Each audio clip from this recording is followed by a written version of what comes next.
9 amalan nisfu Sya'ban lengkap dengan doa dan keutamaannya adalah memperbanyak doa. Anjuran ini didasarkan pada hadis riwayat Abu Bakar bahwa Nabi Muhammad SAW bersabda yang artinya, rahmat Allah Subhanahu wa taala turun ke bumi pada malam nisfu Sya'ban. Dia akan mengampuni segala sesuatu kecuali dosa musyrik dan orang yang di dalam hatinya tersimpan kebencian atau kemunafikan. Hadis riwayat Al-Baihaqi. Membaca 2 kalimat syahadat sebanyak-banyaknya. 2 kalimat syahadat termasuk kalimat mulia dan sangat baik dibaca kapanpun dan dimanapun, terlebih lagi pada malam nisfu Sya'ban.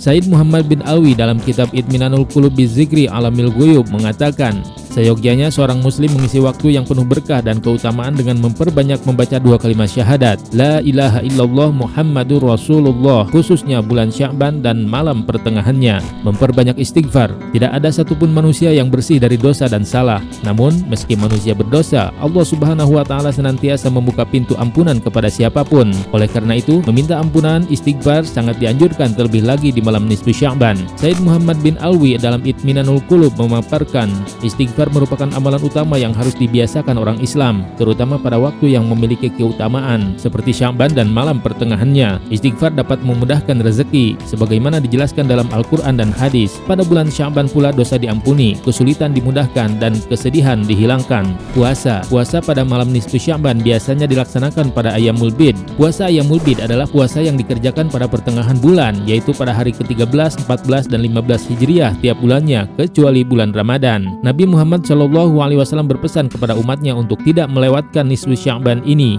Dalam riwayat Bukhari, Rasulullah SAW bersabda, Sya'ban itu bulan antara Rajab dan Ramadan. Bulan ini banyak diabaikan oleh umat manusia. Padahal dalam bulan ini, amalan-amalan hamba itu diangkat. Aku ingin amalku diterima oleh Allah di bulan Sya'ban dalam keadaan aku berpuasa. Amalan ini juga disampaikan oleh Aisyah radhiyallahu anha. Rasulullah SAW sempat puasa beberapa hari hingga kami berpikir dia akan terus melakukannya. Kemudian Rasulullah SAW tidak puasa selama beberapa hari dan kami mengira dia tidak akan puasa lagi. Aku tidak pernah melihat Rasulullah SAW menyelesaikan puasa hingga 1 bulan kecuali saat Ramadan, dan aku tidak pernah melihatnya berpuasa sebanyak di bulan Sya'ban. Hadis riwayat Abu Daud. Niat puasa nisfu Sya'ban pada malam hari. Nawaitu shaumal ghadin an adai sunnati Sya'bana lillahi ta'ala. Artinya, saya niat puasa sunnah Sya'ban besok karena Allah Ta'ala. Sedangkan niat puasa nisfu Sya'ban pada siang hari bagi yang terlewat membaca pada malam hari yaitu nawaitu shauma hadzal yaumi an adai sunnati Sya'bana lillahi ta'ala. Artinya, saya niat puasa sunnah Sya'ban hari ini karena Allah Ta'ala. Membaca Al-Quran. Salah satu amalan ibadah yang dianjurkan untuk dilakukan pada malam nisfu Sya'ban adalah membaca Al-Quran. Hal ini didasarkan pada pandangan beberapa sahabat Rasulullah SAW yang menganggap Sya'ban adalah bulannya Al-Quran. Salah satunya seperti sahabat Nabi Muhammad SAW bernama Anas bin Malik radhiyallahu anhu. Dalam riwayat Ibnu Rajab, Anas radhiyallahu anhu bercerita tentang kesibukan para sahabat Rasulullah SAW ketika masuk bulan Sya'ban. Salah satunya adalah membaca Al-Quran. Anas bin Malik radhiyallahu anhu berkata, kaum muslim ketika telah memasuki bulan Sya'ban, mereka mengambil mushaf-mushafnya kemudian membacanya. Mereka juga mengeluarkan zakat hartanya agar dapat membantu menguatkan orang fakir dan miskin untuk turut serta menunaikan puasa di bulan Ramadan.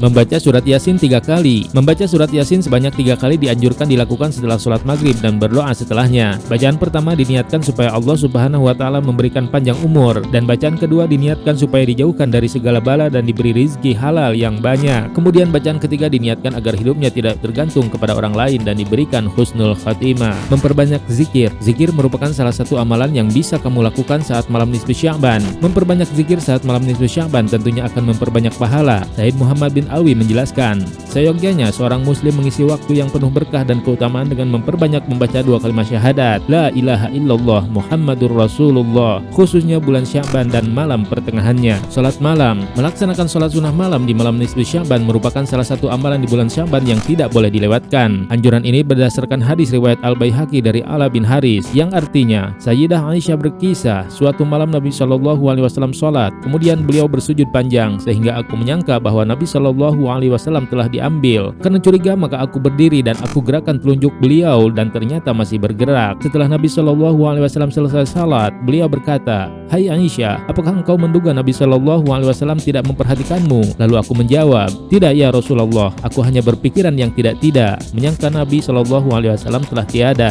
karena engkau bersujud begitu lama." Lalu beliau bertanya, "Tahukah engkau malam apa sekarang ini?" Aku menjawab, "Allah dan Rasulnya yang lebih tahu." Nabi Muhammad Shallallahu Alaihi Wasallam berkata, "Malam ini adalah malam nisfu Sya'ban. Allah mengawasi hambanya pada malam ini, maka Ia memaafkan mereka yang meminta ampun, memberi kasih sayang mereka yang meminta kasih sayang, dan menyingkirkan orang-orang yang dengki." Membaca kalimat tahlil pada malam nisfu Sya'ban, amalan yang bisa dilakukan adalah membaca kalimat tahlil, "La ilaha illa anta subhanaka inni kuntu minaz zalimin." Artinya, tiada Tuhan selain Engkau, Maha Suci Engkau, sesungguhnya aku termasuk orang-orang yang zalim.